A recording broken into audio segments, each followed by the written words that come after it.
Hello everyone, I'm Heather and I'm here today to talk to you about traveling to Disney with kids. Hopefully you've seen some of my most recent series where I rewatched vlogs from our last trip to Walt Disney World in March of 2019 and provided commentary on the vlogs to kind of give you additional helpful information about traveling to Disney World.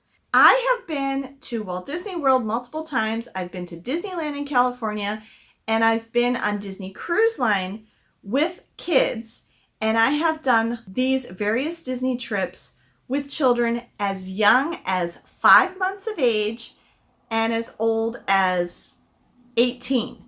So I've done Disney trips with kids of every age. And so I want to share my experience with you and my best tips to help you make your trip to Walt Disney World, Disneyland, one of the other Disney theme parks, or a Disney Cruise Line as successful as possible. All right, so the way I'm breaking this video down is I'm going to share my best tips with you for traveling to Disney with kids of different age groups. And I've broken it down into 3 age groups. So my first age group is the youngest children in your family, which is babies, toddlers, and preschoolers. So everything from birth to like age 4. My second age group that I'm going to be talking about is ages 5 to 12. So basically like elementary, maybe early middle school age. And then the last group of kids I'm going to be talking about is teenagers. Okay, so for the youngest age group of babies, toddlers, and preschoolers, I have 4 tips to share with you. First of all, be aware of the baby care stations. There are baby care stations in each of the Disney theme parks.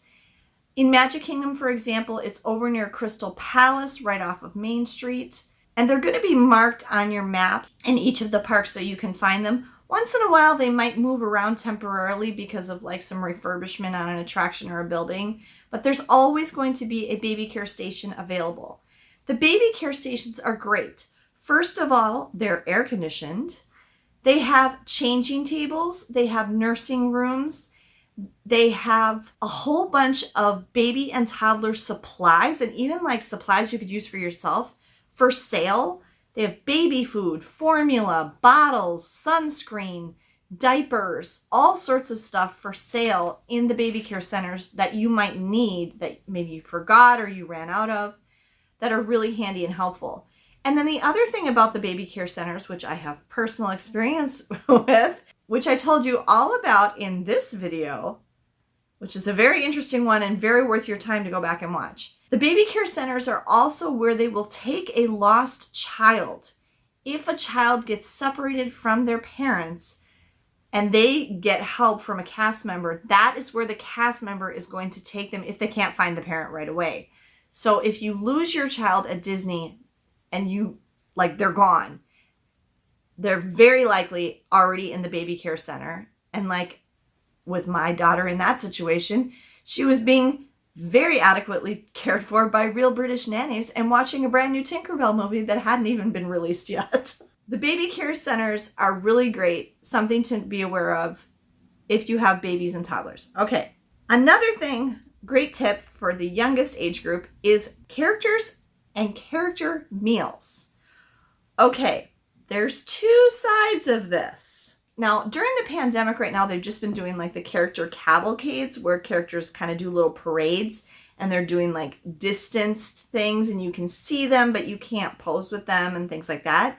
But in normal times, you're able to hug the characters and stand right next to them and put your arm around them and get them to sign your autograph and take pictures with them and all of that. I imagine that will be coming back eventually. So there's the character meet and greets you can have like that, like in the parks. And in most cases, it's going to be something where you like wait in a queue and you get your turn with the character. In Disneyland, it's a little bit easier to just like walk up to characters. They'll just be kind of standing around or walking throughout the park. And the character interactions are a lot more spontaneous. But again, that's probably not something that's happening during the pandemic. But anyway, the other place that you're going to be able to meet characters is if you do a character dining experience, which, just so you know, are really expensive and very time consuming. We have done a number of character dining experiences, but we're not going to be doing any more, and I talk about that in this video. If you have a baby, toddler, or preschooler, they will have one of two reactions to meeting characters.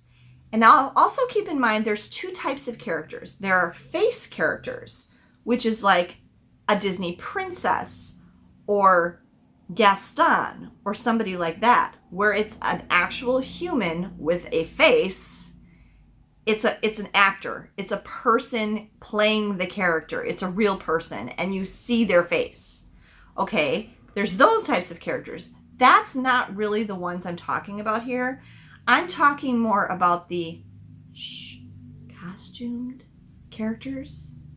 Mickey, Minnie, Goofy, Pluto, Donald, those guys. Okay? Anybody who's the whole big costume. Okay? Those characters, your child, your young child, will have one of two reactions to. They will be thrilled and delighted and want to run up into their arms and will be so happy. Or they will be terrified and they will start crying and want to get as far away from that character as possible. Okay? There's not really any between. It's going to be one of those two things if they're that young. So, you won't really know what their reaction will be to a character like that until that happens. Now, here's what I'm going to advise you.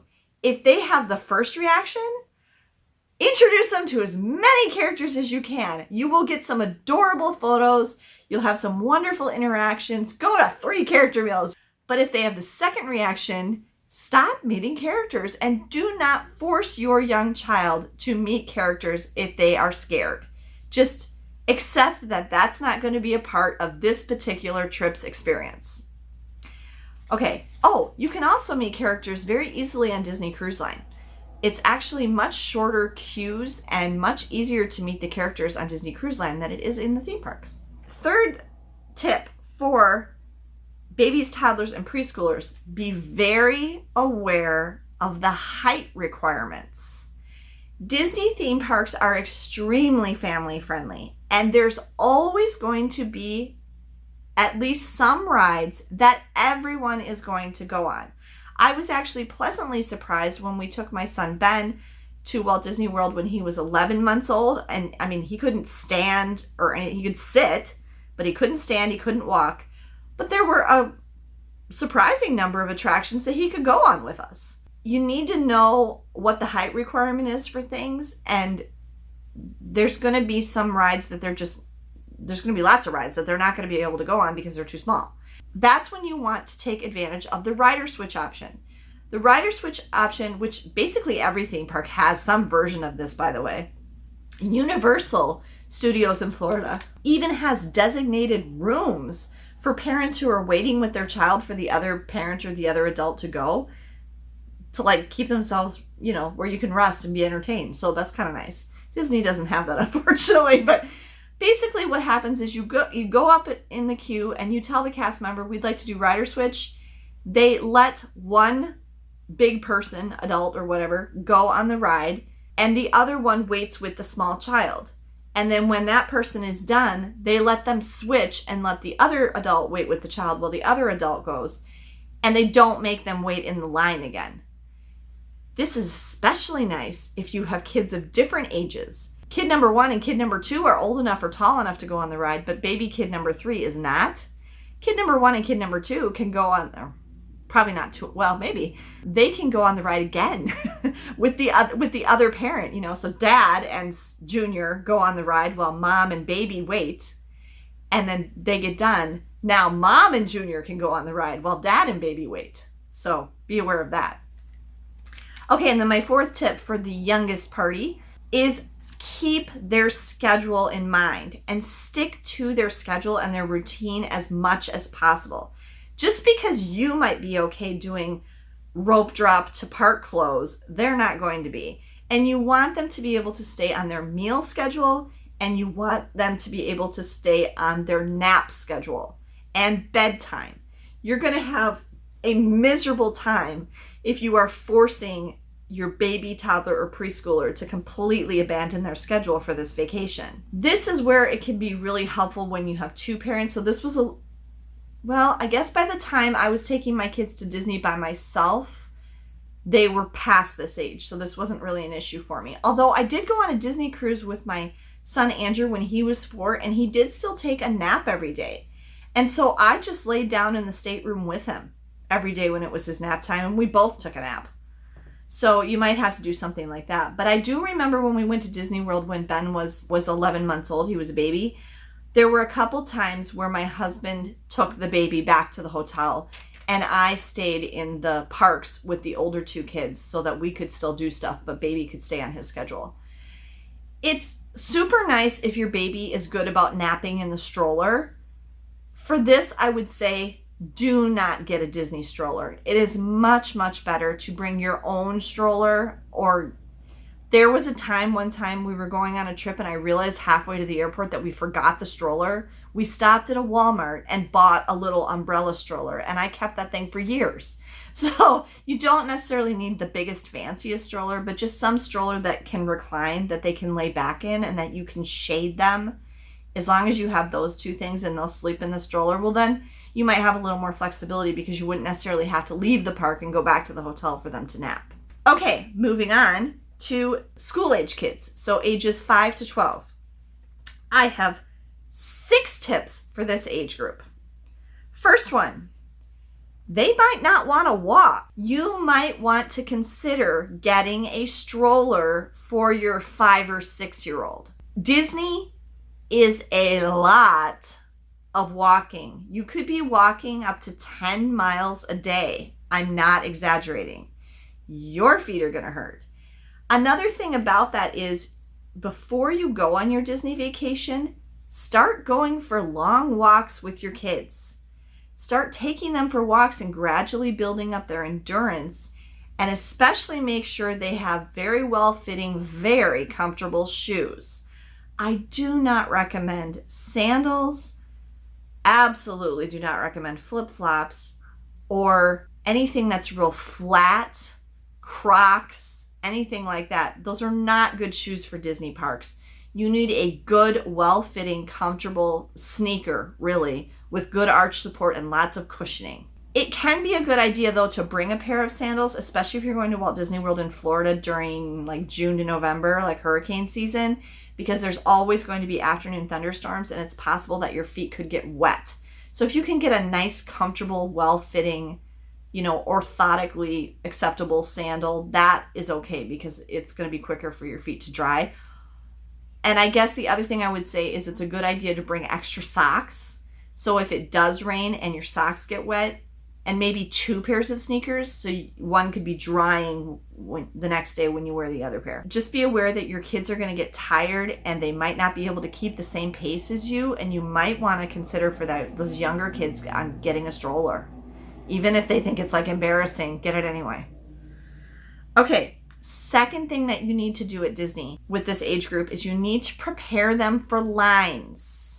You need to set their expectations ahead of time. And this is something I talked about in my solo parent travel tips video. So go back and watch that. They need to understand that it might be a long time that you have to stand in a queue. It can actually backfire on you if you become too dependent on electronic entertainment in the queues. Disney even has interactive games you can play on your phone that are like hooked up to different areas of the park and like it helps you find things.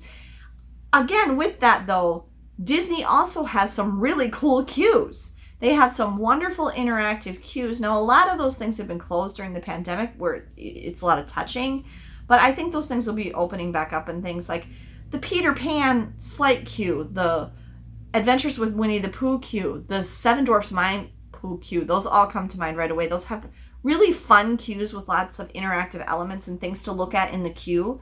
And they're doing that more and more so that the queue experience is not boring. And so don't worry about it too much, but try not to become dependent on your phone or an iPad or something like that in the queues. And I'm going to tell you why. Your battery is going to die.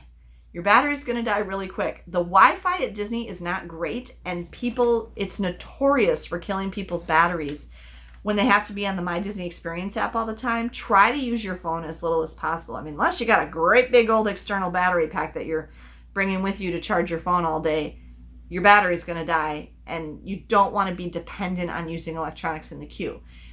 A good thing that we like to do, first of all, talk to each other. Talk to each other and engage in conversation, make observations about the things that you see and what's around you. You're on a family vacation. What a great opportunity to get to talk to each other about stuff. Conversation is great. Another thing you can do is play silly little games that you can just do with your mind and your voice. It's kind of similar to like road trip car games. Look them up before you go and have a few on hand that 20 questions. The letter game. We like to play the one where I'm a name from this place and I sell this, and we each have a letter and we go through the alphabet. So, I'm Alice from Annapolis and I sell apples. And then the next person has to do B and so forth. So look up some games like that. Play those in the queue. You'll be surprised how much faster it goes when you have something to keep your mind engaged. And then all of a sudden, oh, it's our turn. Third thing, kids' meals. Portions at Walt Disney World restaurants, especially the table service restaurants, are massive.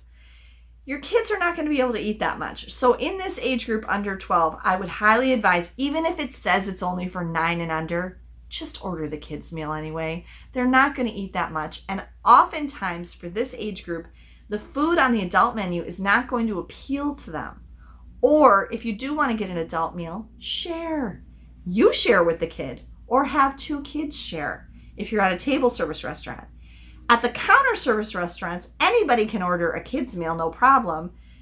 Get the kids' meal. They're going to be happier. You might even want to get the kids' meal. So kids' meals are your friend at Disney. They're less expensive, they're more kid-friendly, and the portion sizes are better. Okay, another thing to be aware of for this age group is scary rides. There are some rides at Walt Disney World that even scare me.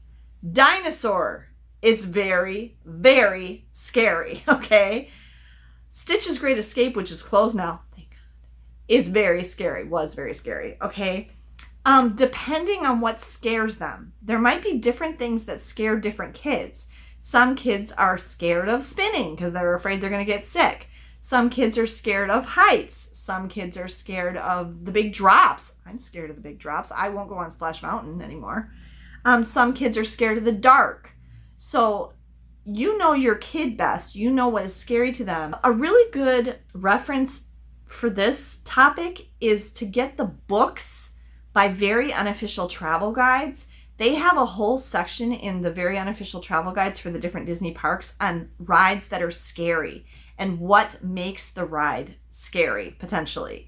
And what's scary to one kid isn't necessarily going to be scary to another kid. So that guide can really help you. And you should be able to check those out at your public library.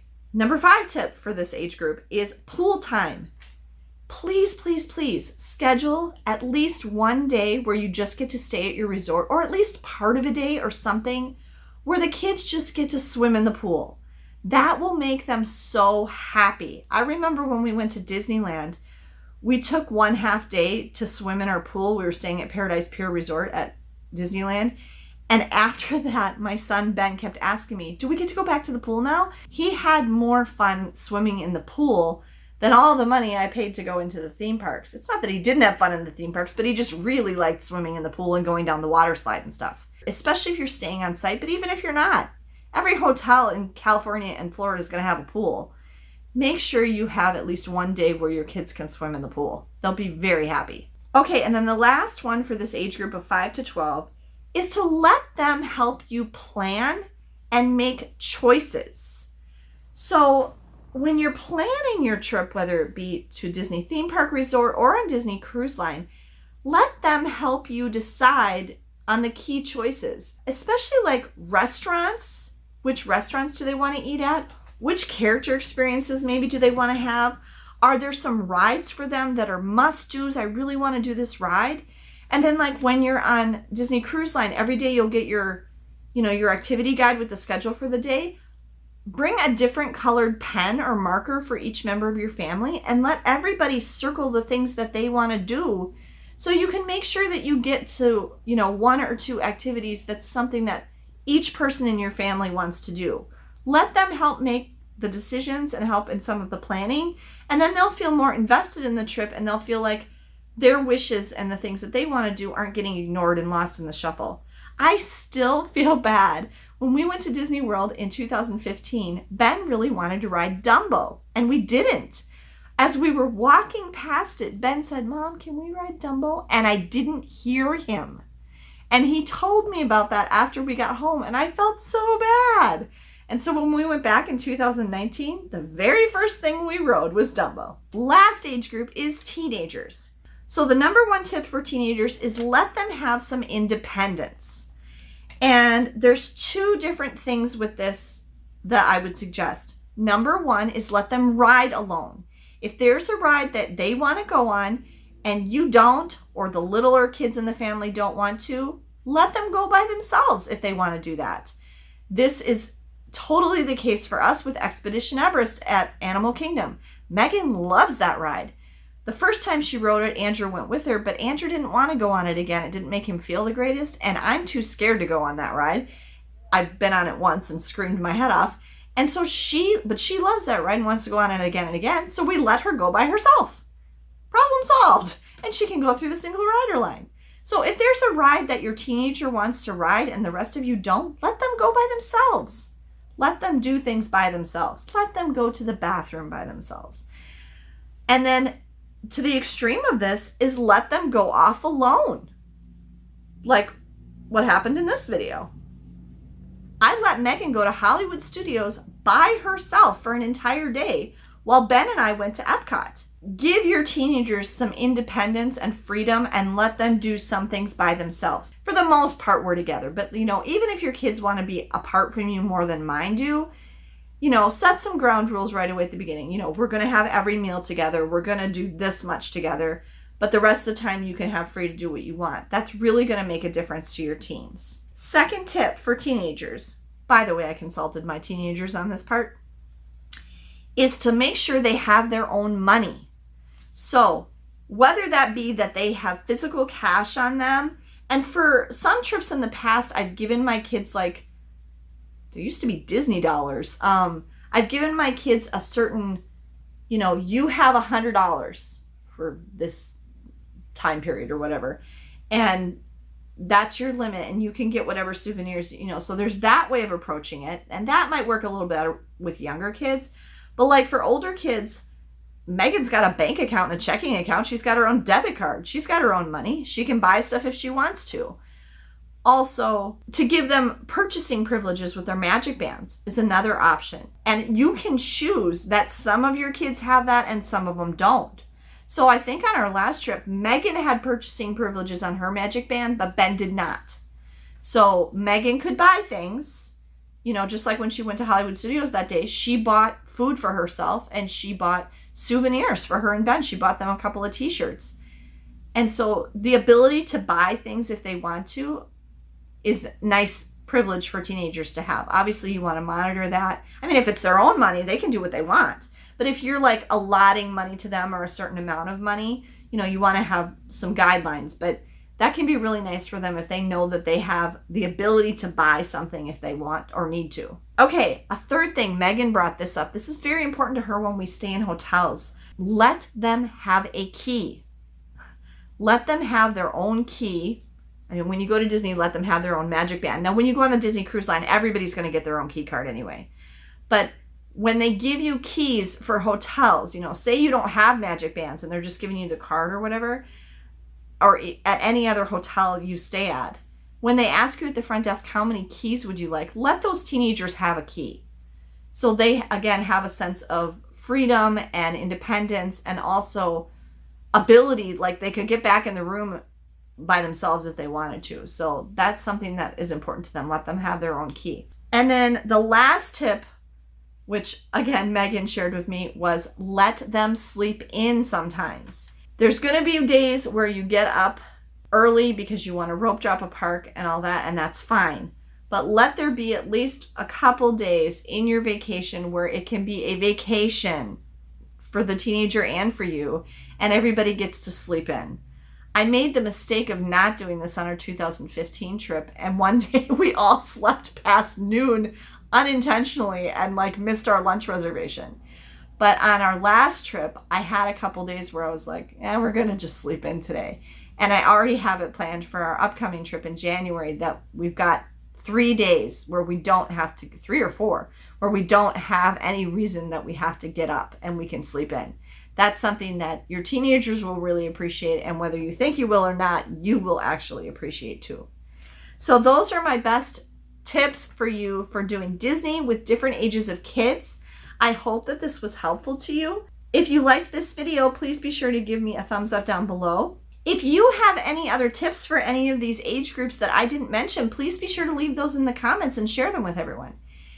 And if you're not yet subscribed to my channel, I encourage you to subscribe so you don't miss any of my upcoming travel content. And if you're a big Disney fan, be sure you stay tuned because we're going back to Disney World in January. Have a great day, everyone, and safe travels.